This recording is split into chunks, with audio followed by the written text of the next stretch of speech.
A Paixão do Senhor, Padre Luís de La Palma. A obra A Paixão do Senhor, escrita no século XVII, é um dos grandes clássicos da espiritualidade cristã. Livro de cabeceira de grandes santos, talvez o maior relato da paixão de Cristo de todos os tempos. Seu autor, Padre Luís de La Palma, retrata com maestria e impressionante interioridade os momentos finais da vida terrena de nosso Senhor Jesus Cristo. Demonstra como o Senhor, verdadeiro Deus, viveu em sua humanidade santíssima o sacrifício redentor da nossa salvação. Essa obra é imprescindível para todos aqueles que desejam meditar na Passio Domini, para aqueles que queiram viver junto com o Senhor o mistério de sua entrega redentora por nós. Padre Luís de La Palma nasceu em Toledo, Espanha, em 1560. Entrou na Companhia de Jesus com 15 anos. Escreveu A Paixão do Senhor aos 64 anos. Após uma vida fecunda e extensos trabalhos na Companhia, onde exerceu vários cargos de governo, morreu em Madrid em 1641. Apresentação. Passio Domini. Este clássico da espiritualidade cristã, de autoria do padre Luís de La Palma, o escrito original data de 1624. Atravessa os tempos, conservando a capacidade de levar-nos a mergulhar na entrega de Jesus por nós, atingindo uma compreensão mais profunda e objetiva desse santíssimo mistério, que impulsiona a conversão. Certo é que a Paixão do Senhor é o ponto mais alto, o cume da história da salvação. O sacrifício cruento de nosso Senhor Jesus Cristo no Calvário é a prova mais incontestável do infinito amor de Deus pela humanidade. De tal modo Deus amou o mundo que deu seu Filho único para o salvar. João, capítulo 3, versículo 16. Durante praticamente os últimos 20 séculos, a Santa Igreja continua celebrando a Paixão do Senhor em seus altares, onde o mistério do Cristo crucificado, morto e ressuscitado se perpetua e atualiza-se.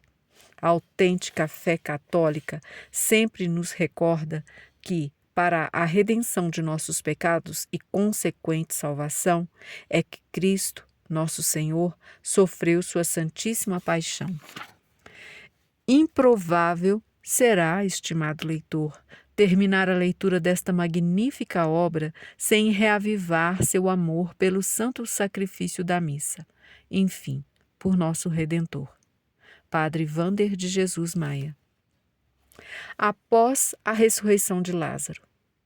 O acontecimento mais sublime e divino que ocorreu desde a criação foi, sem dúvida, a paixão e morte com que nosso Senhor Jesus Cristo finalizou sua vida e a sua mensagem.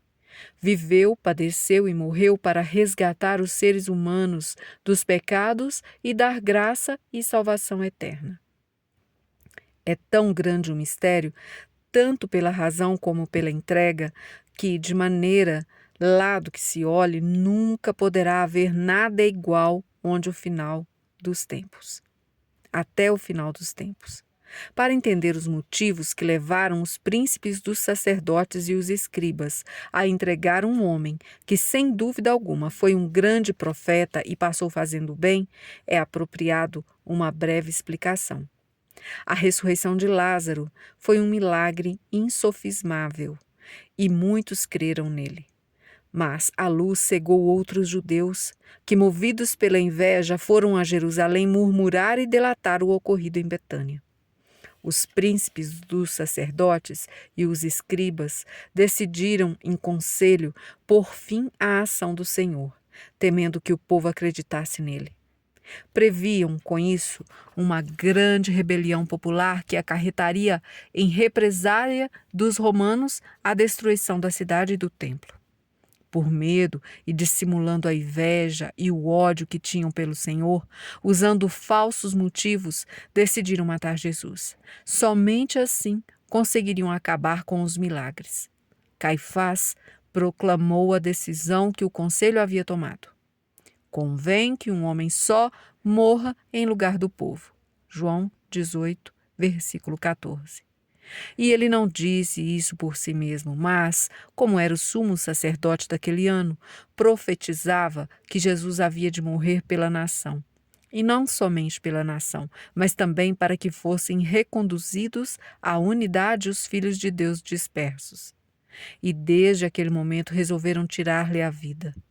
Como se fosse um marginal, os sumos sacerdotes e os fariseus tinham dado ordem para que todo aquele que soubesse onde ele estava o denunciasse para o prenderem.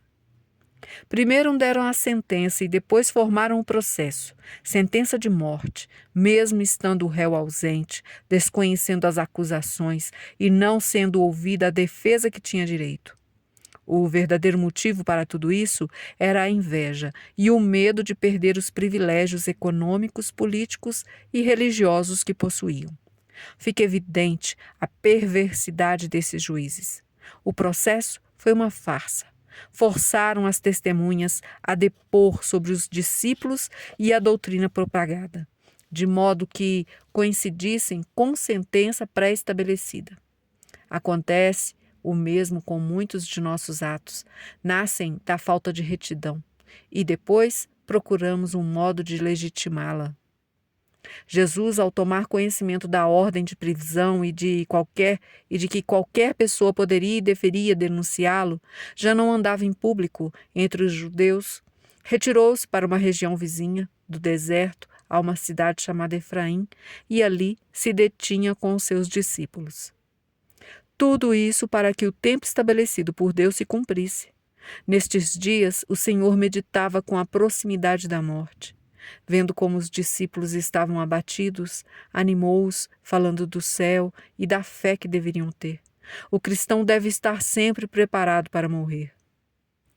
Chegado o momento, Jesus deixou Efraim em direção à cidade santa para padecer e morrer.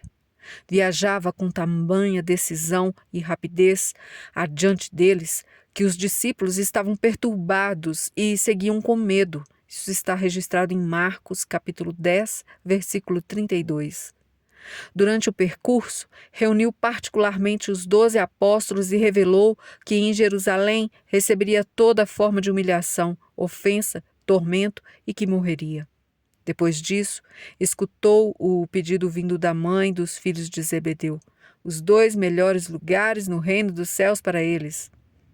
Foram caminhando e chegaram a Jericó, onde recuperou a vista de um cego que implorava em alto brado. Acenou para que Zaqueu o recebesse na sua casa. Com sua presença entrou a salvação naquela casa e aquele publicano se converteu. Ao sair de Jericó, uma grande multidão o seguia. 2 cegos que estavam no caminho perceberam sua passagem e suplicaram por compaixão e foram curados. A caminho da paixão, por onde passava, compadecia-se de todos e deixava o sinal da divindade com curas e milagres. 6 dias antes da Páscoa, está registrado em João, capítulo 12, versículo 1, no sábado, chegou a Betânia. Tinha por costume instalar-se na cidade, pois possuía muitos amigos, e após o milagre da ressurreição de Lázaro, muitos gostariam de hospedá-lo. No dia seguinte, domingo, foi a Jerusalém, onde foi recebido com ramos e aclamado como filho de Davi. E deixaremos aqui a próxima parte para amanhã. Obrigada a todos por ouvir.